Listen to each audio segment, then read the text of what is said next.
இப்போ தேர்தல் வாக்குறுதி அப்படின்னு சொல்லிட்டு ஆண்ட கட்சி ஆளுகிற கட்சிகளை மக்களை ஏமாத்துறதுக்காகவே, பெரும்பாலும் ஏமாத்துறதுக்காக தான் அவங்க கொடுக்குற ஒவ்வொரு வாக்குறுதியும் நீங்க எடுத்து பாருங்க.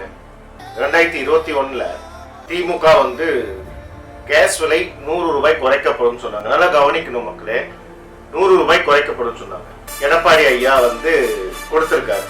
வருடத்திற்கு 3 மானிய கேஸ் வழங்கப்படும், வருடத்திற்கு 3 கேஸ் ஃப்ரீ. கணக்கு போட்டு பாத்தீங்கன்னா உங்களுக்கு நல்லா தெரியும்.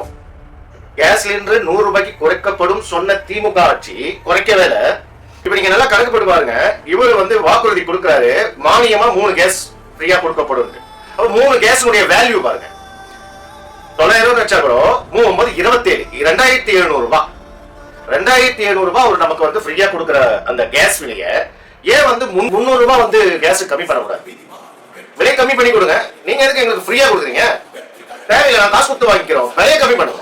ஏன்னா அவர் மக்களால் ஒரு நாளும் தேர்ந்தெடுக்கப்பட்ட முதல்வர் கிடையாது. 2016 நம்ம தேர்ந்தெடுத்த முதல்வர் செல்வி ஜெயலலிதா அம்மையார் அவர்களே. இவர் கூவத்தூர்ல தவழ்ந்து போய் வாங்கின பதவிதான். எம்எல்ஏக்களாலும் எம்பிக்களாலும் மட்டுமே தேர்ந்தெடுக்கப்பட்டவர் தான், தவழ்ந்து வந்தவர் தான் எடப்பாடியார்.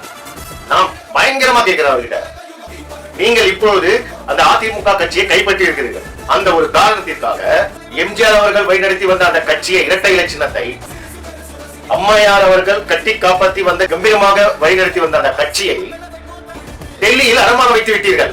பதில் சொல்லுங்க. கேஸின் விலை மானியம் எதற்கு நீங்க கொடுக்கிறீர்கள்?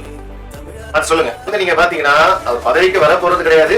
சப்போஸ் வந்ததுக்கு அப்புறமா நாம ஒரு போராட்டம் நடத்துவோம். இந்த மாதிரி கொடுக்க சொன்னீங்க. அப்போ ஆட்சி, காவல்துறை எல்லாமே அவங்க சைடு தான் இருக்கும். ஓட்டு போட்ட நம்மள குண்டு கட்டாத என்ன பண்ணுவாங்க? வண்டியில ஏற்றிட்டு போவாங்க. கேள்வி கேட்க முடியாது. பதில் சொல்றதுக்கு பதிலாக காவல்துறையை வச்சு நம்மள அடிப்பாங்க, உதைப்பாங்க. இதுதான் இப்ப நடந்துட்டு இருக்கு.